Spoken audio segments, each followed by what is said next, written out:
Here's an email from the inbox. Good afternoon, Pastor John. I am Jane from South Africa, a born-again Christian. How do you respond when people who sit next to you in church, who are attending church by their own admission because they want to experience miracles? What should we think of people who attend church for this express purpose of experiencing the miraculous? What would you say? Well, before I can answer what I think about that person's motive or what's going on there, I need to, number one, define miracle, and number two, distinguish kinds of miracles, and number three, get at the purpose, God's purpose in the Bible of what miracles are for. And then I think if we do that, we'll be close to our answer. A miracle is an event in the heart or the mind or the body or nature in the world that would not have come about if God had not supernaturally intervened in the ordinary process of natural cause and effect. And I realize as soon as I say that definition, it runs the risk of treating the natural world as though it were not sustained and guided by the hand of God in everything. It is sustained and guided by God in everything. Jesus said, not a bird falls to the ground apart from your Father, Matthew 10:29. And what could be more natural than the fall of a bird, the death of a bird in the jungle or the forest?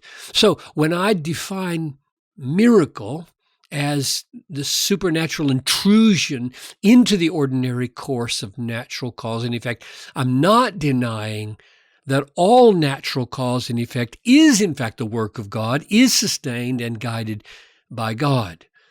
Now, that definition means that there are different kinds of miracles, some of them more obvious than others. The new birth, the creation of a Christian, is a miracle, because the natural mind of the human being is hostile to God. It would never, ever come to faith without the supernatural sovereign grace of God raising us spiritually from the dead and giving us new life in the heart, which then sees and embraces the beauty of Jesus. Every step of sanctification is a miracle by my definition. Every act of genuine Christ-exalting love is a miracle. None of these things would happen if we were left to ourselves and the natural course of cause and effect in the mind and in the heart. But also, the removal of a cancerous tumor by God without any natural causes is a miracle. The splitting of the Red Sea, a miracle. The multiplying of the loaves and fishes, a miracle. The healing of a lame leg instantly by Jesus or today, a miracle. So there are miracles that happen in the spirit and in the mind and in the heart, and there are miracles that happen in the body and in nature. Now, what's the purpose of God in his supernatural breaking in to the natural flow of cause and effect?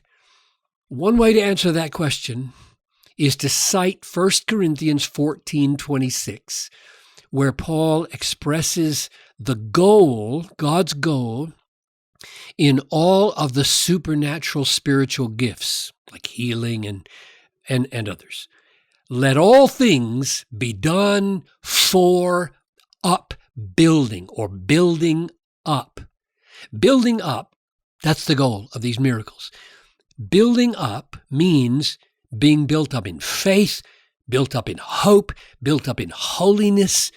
In other words, the aim of God's supernatural working in the people of God and in the world is that these miracles might be faith awakening, faith deepening, faith purifying, hope intensifying, and love empowering, and holiness refining, and therefore spirit dependent and Christ exalting and God glorifying. Those are the goals of God's miracle working in the world. So, should we come to church in search of miracles? That was the question. How should I feel about that? Now, I suspect that what was meant in the question is that someone hopes, they're coming to church in the hope of seeing a physical miracle or a dramatic exorcism or some amazing prophetic prediction.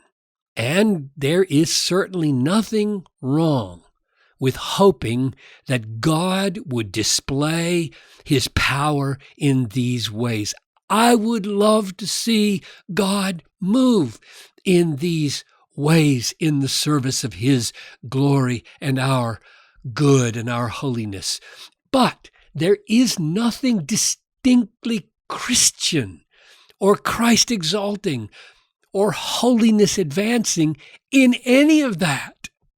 Supernatural things happen by the devil or even by God to test his people. I was just reading recently Deuteronomy 13:1-3, where it says if a false prophet comes and predicts the future, really predicts the future, and tells you to follow another God, you shouldn't follow him. Why? The Lord is testing you.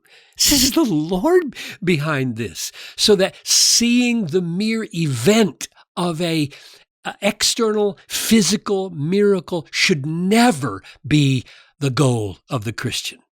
Never. But if we come to worship hoping and expecting to see God do the miracle of new birth through the preaching of the word, see God supernaturally convict people of sin, fill despairing people with hope, the miracle of changing hatred into love, the miracle of having timid people made bold in the gospel, the supernatural work of reconciliation when people are alienated, a whole congregation supernaturally made radically holy and humble and courageous in witness, then we probably are coming for the very things that God counts most dear in and through any physical miracle or not.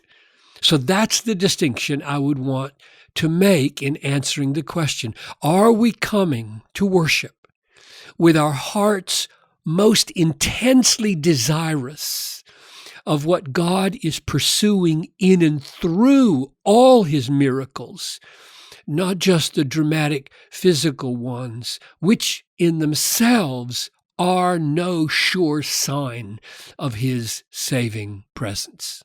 Yeah, so good. Thank you, Pastor John.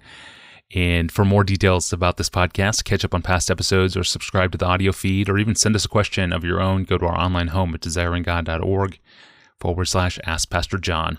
Thanks for listening to the Ask Pastor John podcast with longtime author, theologian, and pastor John Piper. We are closing in on 1,000 episodes. My word, that's amazing. That's a lot of grace. That is a lot of kindness from the Lord. And as we march in that direction, I'm your host, Tony Reinke, and we'll see you tomorrow.